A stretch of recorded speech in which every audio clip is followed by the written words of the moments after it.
आज बच्चे जो टॉपिक असी कर रहे हैं वो है reactions involving both cleavage of alkyl group as well as hydroxyl group. ठीक है, एल्कोहल बच्चे चैप्टर असी कर रहे हैं एल्कोहल्स का जोड़ा प्रैपरेशन प्रॉपर्टीज़ फिजिकल प्रॉपर्टीज़ असी कर रहे हैं।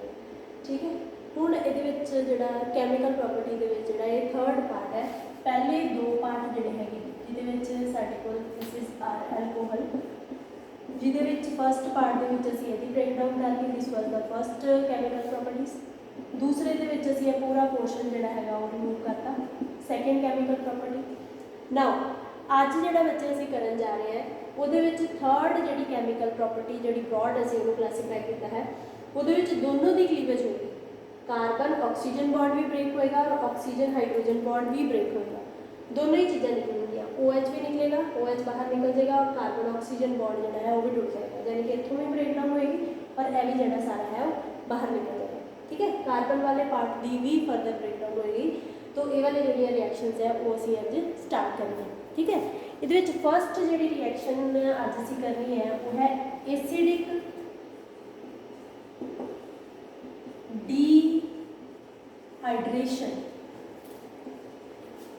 डिहाइड्रेशन। एसिडिक मतलब होएगा in the presence of acid. जी रिएक्शन होनी है जो रिमूवल जी रिएक्शन जो भी आगे वो कि प्रेजेंस होएगी एसिड की प्रेजेंस में। और मेनली जो एसिड असी यूज़ करांगे वो असी सल्फ्यूरिक एसिड यूज़ करांगे। इनू असी H पॉजिटिव भी लिख सकते हैं रिएक्शंस के विच, यानी कि पूरा सल्फ्यूरिक एसिड लिखने की लोड़ नहीं है, H पॉजिटिव आयन भी लिख सकते हैं। डिहाइड्रेशन होनी है, डी मतलब होएगा साडे कोल डी का मतलब है वो है रिमूवल,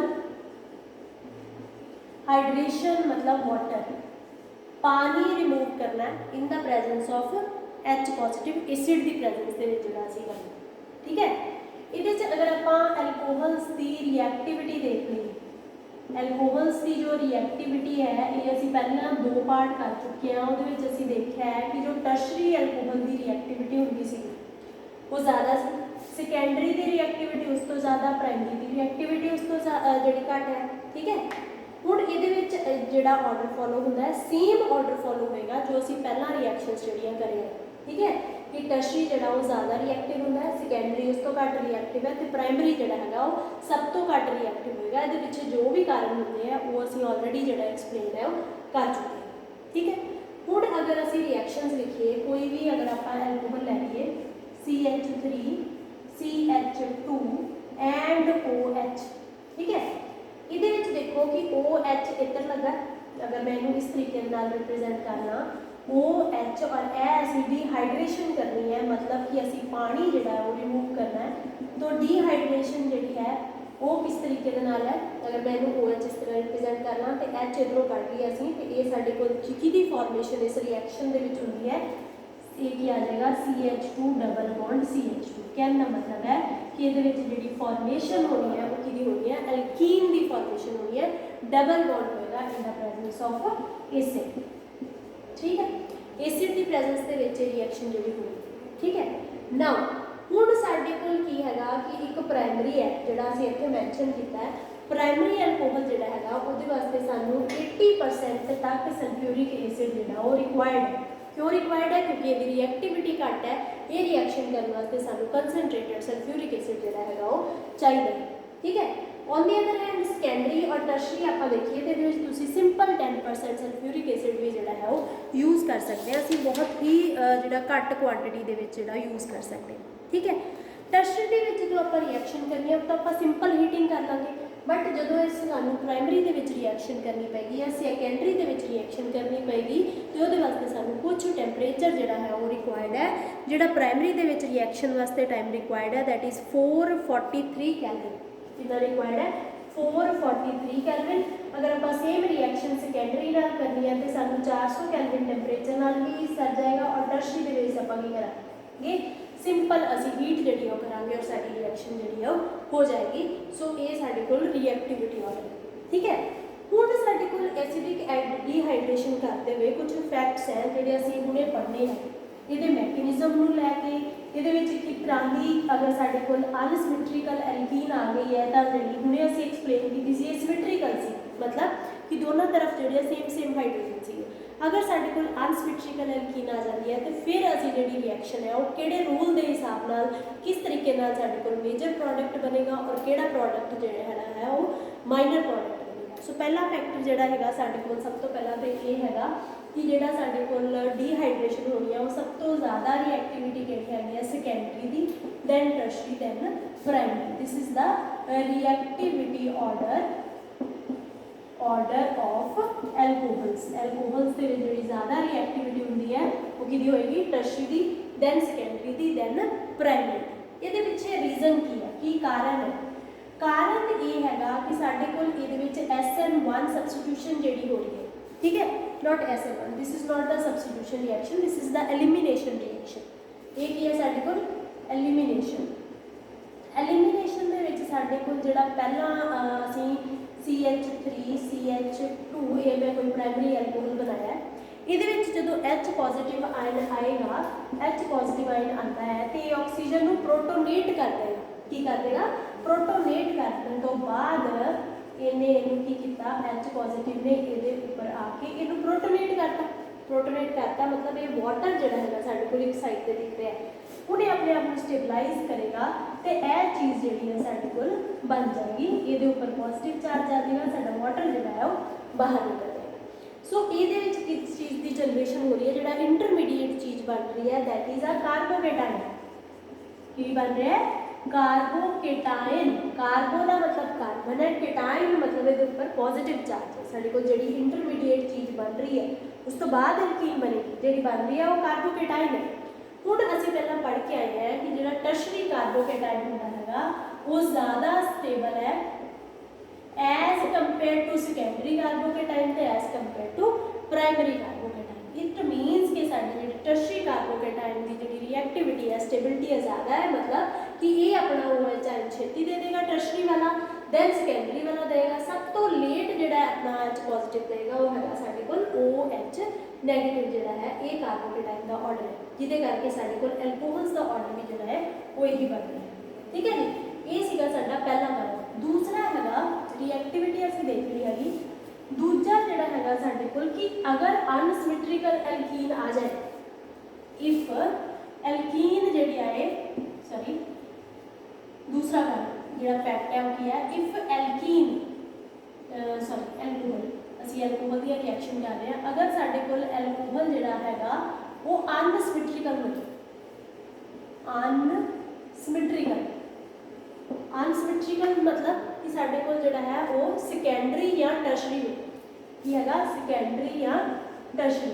ये नहीं लिख सकते कि अगर साडे कोल सैकेंडरी तो टर्शरी के केस के ये देखो CH3 COH CH3 इधर साडे कोल H है, ये साडे कोल एक सैकेंडरी एल्कोहल। सैकेंडरी एल्कोहल के विच जदों आपां H पॉजिटिव की प्रेजेंस के विच रिएक्शन करांगे तो साडे कोल लॉस्ट किदा होएगा, वाटर का लॉस्ट होगा। ठीक है, इनू अगर मैं एक्सटेंड करना जस्ट इदा, ठीक है, हुण इहदे विच देखो अगर कि इत्थे भी एक H प्रेजेंट है, ठीक है, इधर साइड पे भी जड़ा है एक H प्रेजेंट है। ओके, हुण जड़ा H निकलेगा ये वाला निकलेगा कि ये वाला निकलेगा। ठीक है, हुण साडे कोल इहदे च दो पॉसिबिलिटी है। अगर आपां ए वाली पॉसिबिलिटी 1 वाली पहला लैके चलते हैं, यानी कि ए वाला H अगर आपां रिमूव कर देंगे फर्स्ट केस के विच ते साडे कोल की प्रोडक्ट बनेगा CH3, इधर क्या आएगा साडे कोल CH2, इत्थों साडे कोल OH निकलिया, इत्थों H निकलिया, तो ये जिहड़ी साडे कोल एल्कीन है ये बन गई। ठीक है, यानी कि ये की हैगा 1 ब्यूटीन बनी है। की बनी है 1 ब्यूटीन।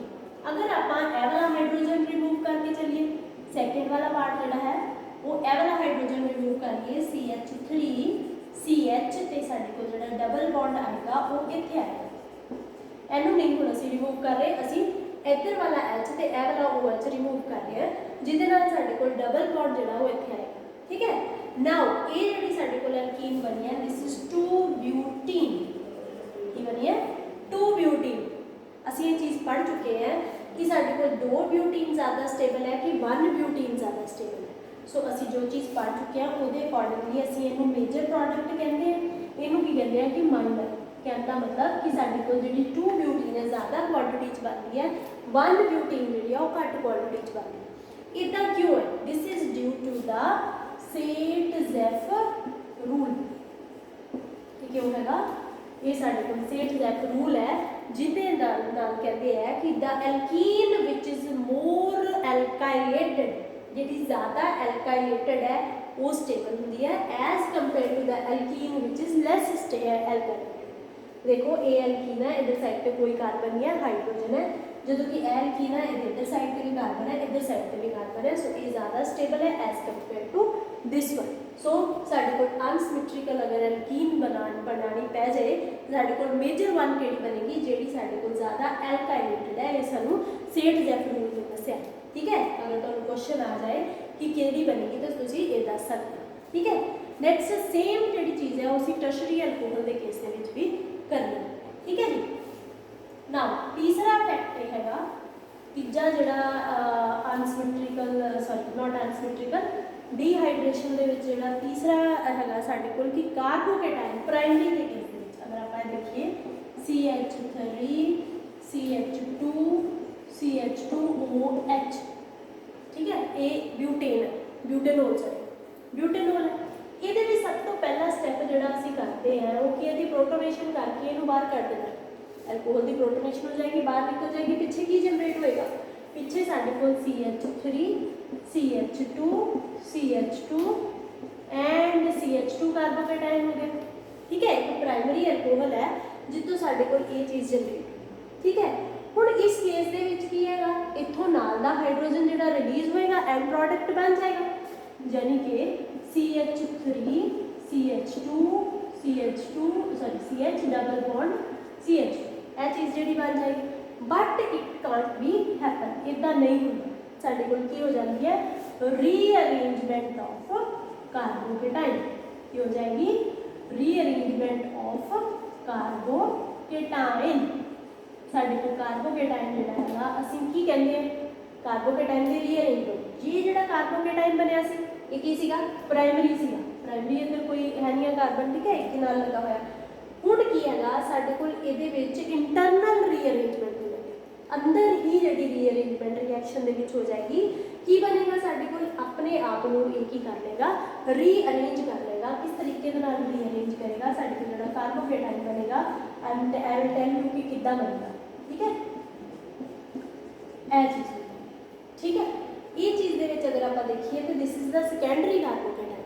ये जिहड़ा कार्बोकेटाइन हुण बनिया हैगा और क्यों बनिया हैगा, देखो की हुंदा कि इत्थों जिहड़ा H है ये वाला H की करता हाइड्राइड शिफ्ट करता, की हुण इहनूं आपां कहांगे hydride shift 1 2। This is 1 2 hydride shift, 1 2 hydride shift मतलब जिहड़ा 2 वाला सीगा वो 1 पे चला गया। ये साडे को शिफ्टिंग तो बाद इंटरनली है। ये जिहड़ा हुण कार्बोकेटाइन बनिया this is our secondary carbocation. ये जिहड़ा कार्बोकेटाइन हुण जनरेट होया है किहड़ा हो गया साडे कोल सेकेंडरी कार्बोकेटाइन जिहड़ा हैगा वो जनरेट हो गया, ठीक है। सैकेंड जिहड़ी इहदे विच चीज़ हैगी है हुण असीं कह सकते हैं कि सेकेंडरी कार्बोकेटाइन ज़्यादा स्टेबल है, ठीक है। सेकेंडरी कार्बोकेटाइन ज़्यादा स्टेबल है as compare to primary carbocation. हुण जिहड़ा H जिहड़ा लॉस्ट होएगा वो किधरों लॉस होएगा, जिहड़ी मेजर बनेगी वो बनेगी साडे कोल सेट-ज़ेफ रूल के हिसाब के नाल यह चीज़ जिहड़ी है वो बन जाएगी। This is according to maximum एल्काइलेटेड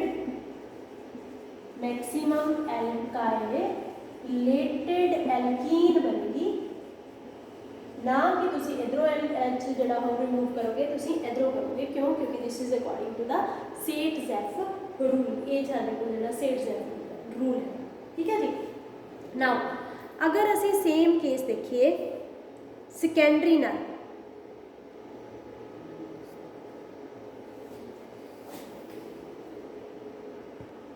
हाँ जी ये साडे कोल फैक्ट सीगे।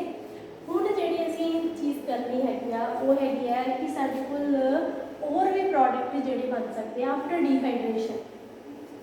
साडे कोल की होएगा, एक तो साडे कोल अगर CH3 CH2 CH2OH हैगा, अगर इनू असी हीटेड एल्यूमिना दे विच ट्रीट करते हैं उहदे नाल ते साडे कोल रीअरेंजमेंट हो जाती है। रीअरेंजमेंट या हो जाएगी साडे कोल, और साडे कोल आइसोमराइजेशन हो जाएगी। क्या हो जाएगी? ए रीअरेंजमेंट आइसोमराइजेशन, आइसोमर बन जाएगा। किस तरीके के नाल ए एल्कोहल है और इहदा साडे कोल दूसरा जिहड़ा आइसोमर है वो बनेगा CH3 CH2O CH2 CH3 ਇਹਦਾ ਐਲਕੋਹਲ ਬਿਊਟੇਨੋਲ ਤੋਂ डाईइथाइल ईथर जिहड़ा है वो बन जाता है अगर असीं इहनूं ट्रीट करांगे। And temperature required is 513 to 523 sorry इहदे विच असीं ना इथेनॉल लैणे आ ethanol is required in this case sorry ethanol is required in this case इहदी रीअरेंजमेंट हो जाएगी। And the temperature required is 513 to 523 kelvin. ये आइसोमराइजेशन यानी कि रीअरेंजमेंट जिहड़ी इहदी हो जाती है। ठीक है, इस चो दूसरा भी साडे कोल बन सकता है इथीन तो साडे कोल जिहड़ी ऑब्टेन हो जाएगी एल्कीन असीं कर चुके हैं। ठीक है, so this is your first reaction.